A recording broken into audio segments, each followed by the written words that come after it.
And actually, I just stumbled upon this explanation of like the position of the scapula, because I think this is kind of a big thing for me to like reposition the scapula properly. What Leonore stumbled across is actually the key to understanding what I like to call the hidden X of the scapula. And today, not only are you going to learn how the scapula works so you can begin fixing your own, but you're also going to learn a very simple trick on improving your forward head posture and how to massage one of the most important muscles on a woman. Now, this is part 2 out of part 4 of a mini series. So if you haven't seen the first part where we talked about how she most likely developed thoracic outlet syndrome in the first place, then make sure to go watch that one first and then come right back here. How's everything going so far? A little of everything. I've had, I think, some really nice tips from you from the program. And then I've had a very stressful week. So it's been both progress and not progress. So I think I had noticed before I started the program then that when I stretched the scalenes on the right side, that I always had this point, like I always had pain in one point up here on the base of the skull. And it seems to not want to let go. And so I think there's some kind of place there that is related to this suboccipital as well. And yeah, that it's probably something that is connected to the rest. Why do you say that? Is that because when you worked on it, did it loosen up or something for a little bit, or?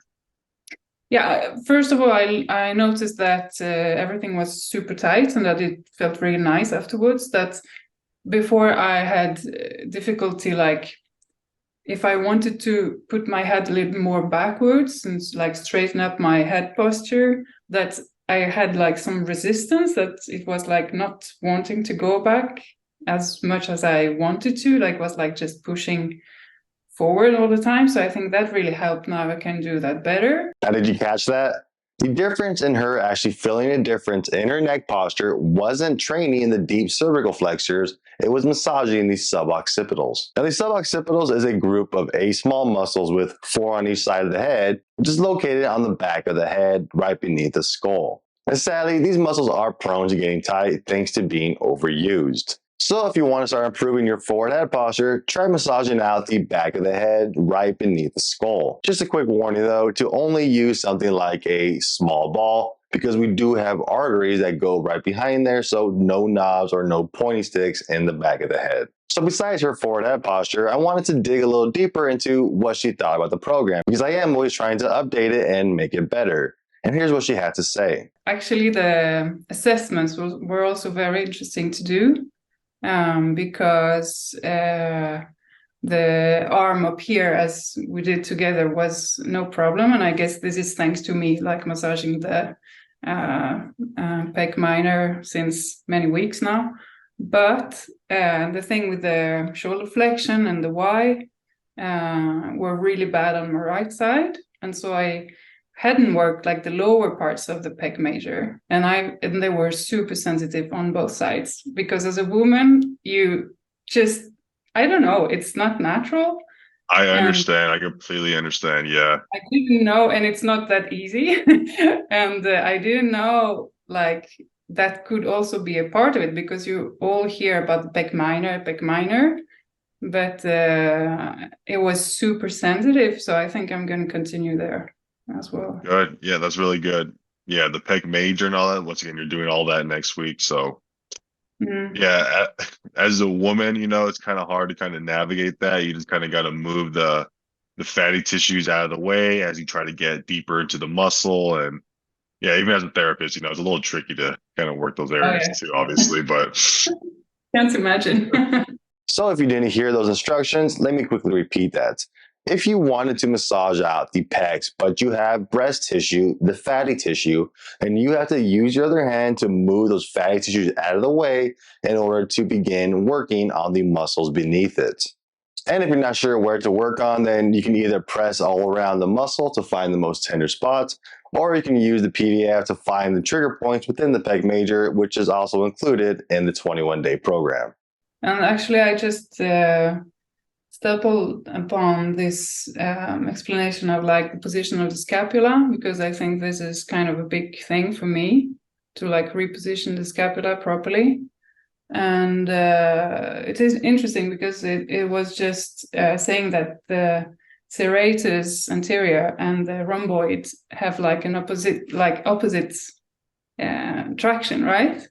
Mm-hmm. Because this is really something I've been thinking about. Like if you just, of course, my shoulders need to go back, but they are already, the rotation is already wrong in that way. Like the rhomboid, like the direction of the rhomboids is already pulling them towards each other, like in the wrong position. They need to go back to this, right?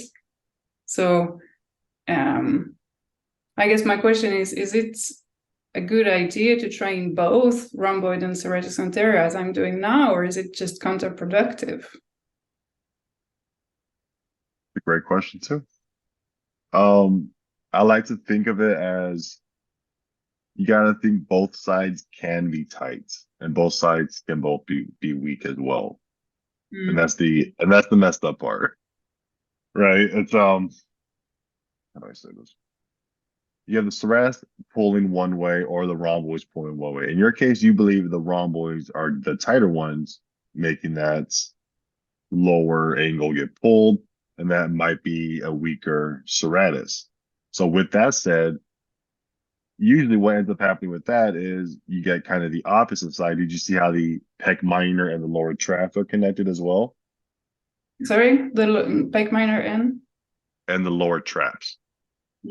Yeah. So they kind of pull again in the opposite direction as opposed to the rhomboids and the serratus.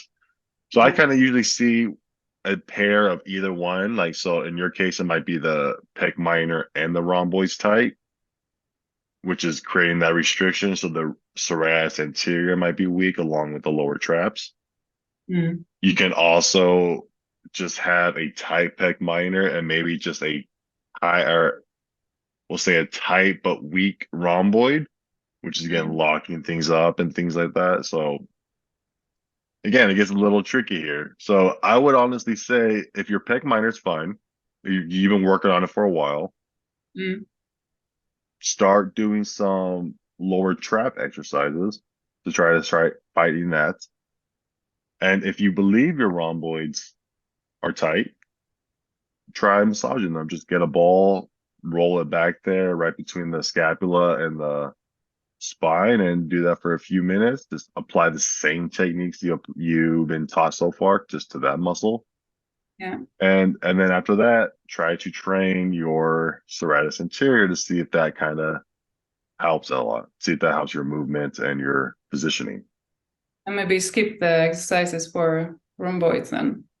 Exactly. Yeah, might be yeah. I don't know if the rhomboids are tight or if it's just the serratus that is so weak, because I have a bit of a wing scapula on the right side. So it might just be weakness, right? It doesn't have to be tightness from the rhomboid. I don't know. I'm very true as well. Yes, very true. Like I said, the rhomboids can just be tight but not strong, and they can just be so tight that the serratus isn't able to contract and pull it out of that position. Sure. Interesting stuff. And then if you want to make it a little more complicated, the pec minor and the serratus anterior pretty much do the same actions.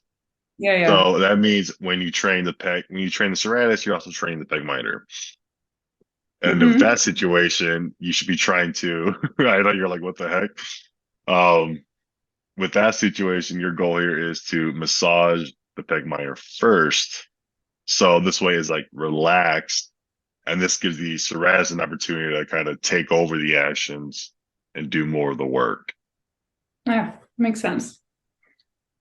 Fascinating stuff. I feel like we shouldn't know so much more about this, like not wait for an injury. For reals, yes. I think the problem here is more of a prevention versus a reaction, like you don't get, there's no glory in them preventing it. You can't tell, like, yeah, this diet that I've been doing for years and years has kept me, skinny or whatever, like all this massage has kept me pain free. There's no way to prove that, but there is a Right. quick way to prove, hey, this surgery fixed your pain, so there's no glory in prevention. Yeah, I know. That's one of the big problems, I think. All right, there's a lot to unpack here when it comes to the scapula, so hopefully this helps you figure it out. What Leonora is referring to is a book called Anatomy Trains, where inside you get to see an interesting pattern that almost resembles an X. Like she mentioned, the rhomboids and the serratus anterior share a very similar directional pull when the muscles contract. And you can actually see this when you remove the scapula and look at the muscle fibers for the two muscles. So what this means is when one muscle is going to contract and shorten, the other muscle is going to have to lengthen in order to allow that movement. So they pretty much work in equal and opposite reactions here, very similar to how the biceps and the triceps help move the arm. Now, the serratus anterior and the rhomboids are one leg of the X, but if you want to take a look at the other leg, that's going to be the pec minor and the lower traps. Because in this situation, the pec minor is creating a downward rotation while the lower traps is creating an upward rotation. Now, what Leonore was asking was, how can both the serratus anterior and the rhomboids be weak here? Because usually there is one muscle that is tighter than the other. And the answer has to do with fascia. If the muscles stay in one position for a long time, like the rhomboids, for example, and if they're shortened in that position, then what ends up happening is over years and years, you get this thin layer of fascia tissue that pretty much wraps around itself and creates this cast-like effect around the muscle. So now that this cast-like effect is on the rhomboids, it is forcing the muscle to stay in a short position, but it's not able to actually get stronger.